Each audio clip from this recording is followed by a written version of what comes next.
Capítulo 6. Habilidad número 3. Presentar tu producto u oportunidad a tus prospectos.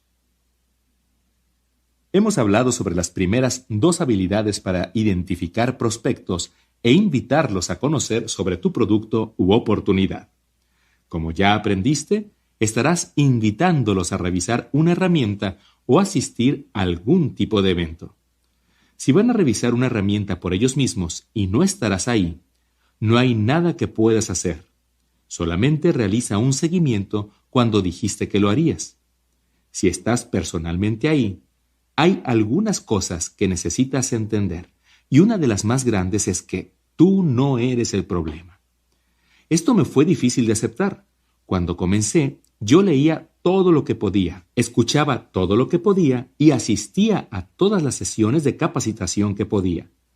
Pensé que la cosa más importante que podía hacer era convertirme en un experto sobre todos los datos asociados con mi compañía, pues si alguien me hacía alguna pregunta, yo tendría todas las respuestas. Suena lógico, ¿cierto? Yo me sentaba con alguien y le decía, deja que yo te cuente todo sobre nuestros productos. Deja que yo te cuente todo sobre nuestra compañía. Deja que yo te cuente todo sobre nuestro plan de compensación. Deja que yo te cuente todo sobre nuestro increíble sistema de soporte. Hay grandes problemas con esa estrategia, si es que buscas construir una organización grande y exitosa. Para mí, el primer problema era que, sin importar cuánto aprendía, siempre había preguntas que me dejaban perplejo. Y como yo me presentaba como un experto, si no tenía la respuesta, hacía que el prospecto cuestionase toda la oportunidad. El segundo problema era que la mayoría de mis prospectos sabían que yo no era un experto, así que cuando iba con ellos y me presentaba como una autoridad en el tema, ellos sabían que no era verdad. Hacía que fueran escépticos. El tercer problema era que, aun si en verdad pudiera convertirme en un experto, los otros distribuidores en mi organización no tenían el mismo deseo o la disposición de aprender. Como resultado, yo era la persona que daba cada presentación. No es posible crear una organización que pueda duplicarse si usas esta estrategia, sin duplicación. El mercadeo en red es solamente un trabajo. En los primeros días eso era lo que el mercadeo en red representaba para mí, un trabajo. Mi organización no crecía pues me había convertido en un problema. Pero estaba determinado a cambiar y comencé a observar y tomar nota de cómo llevaban a cabo sus presentaciones los distribuidores más exitosos. Los profesionales nunca hacían que ellos fueran el problema.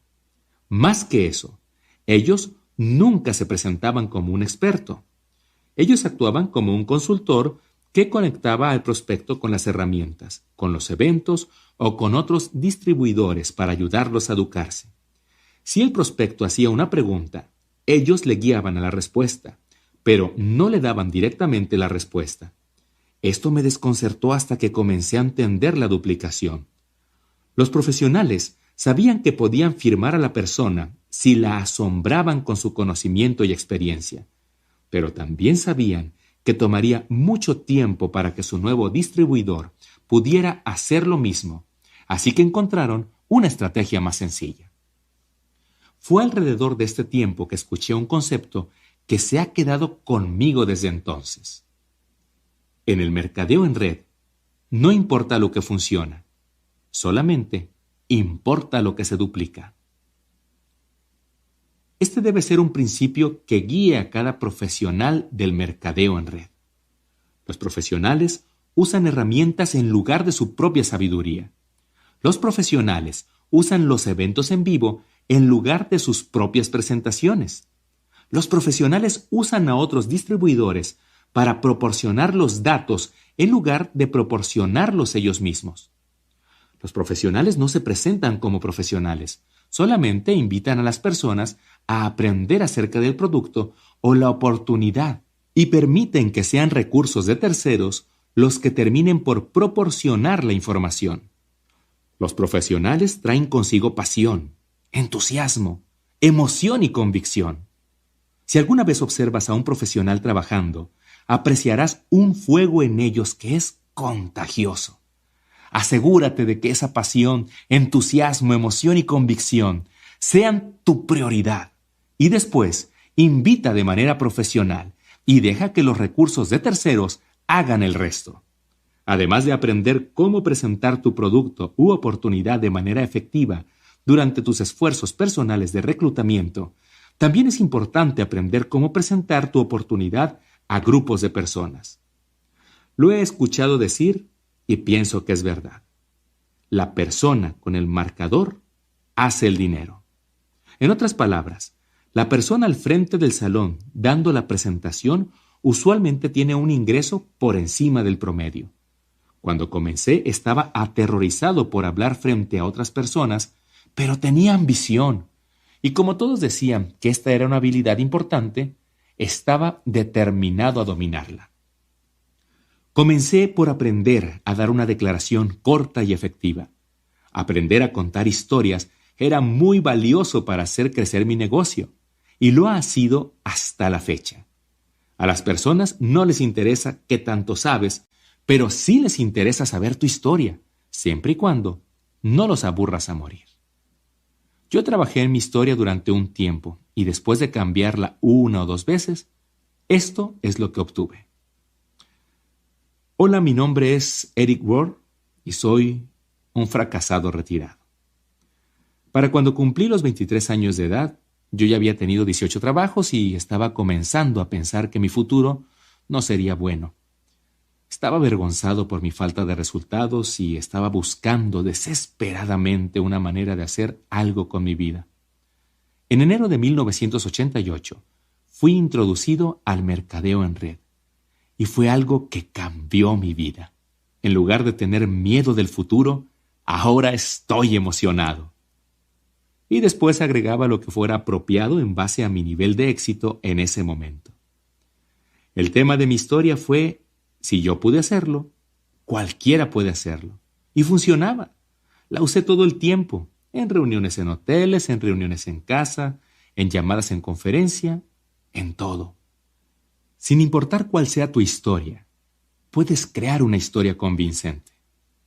He encontrado que toda buena historia tiene 4 elementos: tus antecedentes, las cosas que no te gustan sobre tus antecedentes, cómo el mercadeo en red o tu compañía te rescató, y tus resultados, o cómo te sientes sobre el futuro.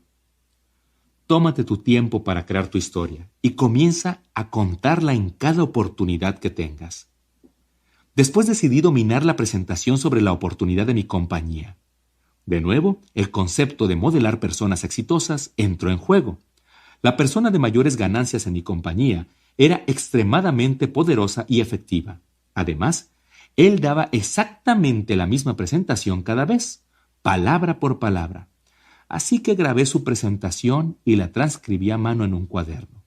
Cuando completé dicho paso, grabé mi propia voz dando la presentación. La hice palabra por palabra. Misma historia, mismos chistes, todo era exactamente su presentación. Después de terminar la reproduje y era terrible. Mi voz no tenía energía, era aburrido, la odié, así que grabé una y otra vez hasta que fuera aceptable. Al final, tenía mi presentación en una cinta de audio y la escuchaba una y otra vez en mi auto. Apostaría que debo haber escuchado esa presentación unas 500 veces y para entonces ya la había memorizado. La conocía al derecho y al revés. Podía comenzar desde cualquier parte de la presentación y continuar desde ahí. No vas a creer la confianza que esto me dio. Pasé de tener miedo a dar una presentación a constantemente buscar la oportunidad de hacerlo. Di la presentación en llamadas en conferencia, en reuniones en casa, en llamadas conjuntas, en cualquier lugar que podía. Me convertí en un presentador constante en nuestras reuniones locales y continué pasando a lugares mejores y más grandes. E inclusive me pedían que hablara en las convenciones de la compañía. Para mí, la evolución para convertirme en presentador pasó por varias etapas. Primero, aprender mi historia. Segundo, aprender la presentación estándar sobre la oportunidad. Tercero, aprender diferentes presentaciones sobre entrenamiento. Un gran momento decisivo como presentador llegó en 1993. Yo tenía 29 años de edad y comenzaba a ser alguien en el mercadeo en red. Estaba teniendo una conversación con el CEO de la compañía y con quien en ese momento era el distribuidor número 1 de la compañía. No puedo recordar exactamente cómo tomamos ese tema, pero recuerdo haberle dicho al CEO algo así. Bueno, él, el distribuidor número 1, puede ser mejor que yo en el mercadeo en red, pero yo sé que soy mejor que él al hablar. Lo había dicho como un chiste, pero el CEO alzó sus cejas y dijo: muy bien, te diré qué haremos. Tenemos nuestra gran convención pronto. Más de 14,000 personas van a asistir. Le daré a ambos la misma cantidad de tiempo y tendremos un concurso privado. Escogeré unos cuantos jueces y después votaremos para ver quién lo hizo mejor. Vaya, ahora sí estaba en un aprieto. Yo no era un gran líder. No tenía una gran organización o una reputación tan grande en ese entonces como ese distribuidor. Así que hice lo único que tenía bajo control. Comencé a prepararme como si mi vida dependiera de mi presentación. Escogí un tema, escribí mi plática, la reescribí una y otra vez. Investigué, practiqué, me grabé a mí mismo dando el discurso, hice todo lo que podía hacer. Cuando llegó el día, jamás me había sentido tan nervioso en mi vida. Hablar frente a 14,000 personas era como hablarle a un océano. Pero mi preparación me sirvió. Me calmé, acabé con mi inseguridad y presenté mi charla. La respuesta fue apabullante. El público enloqueció literalmente. Me sentí un poco abrumado cuando salí del escenario mientras seguían aplaudiendo y me senté a escuchar el discurso del distribuidor número 1. Él hizo un buen trabajo, pero debo admitir que me sentí muy bien cuando el CEO vino a felicitarme por haber ganado nuestro concurso privado. Definitivamente fue un momento decisivo.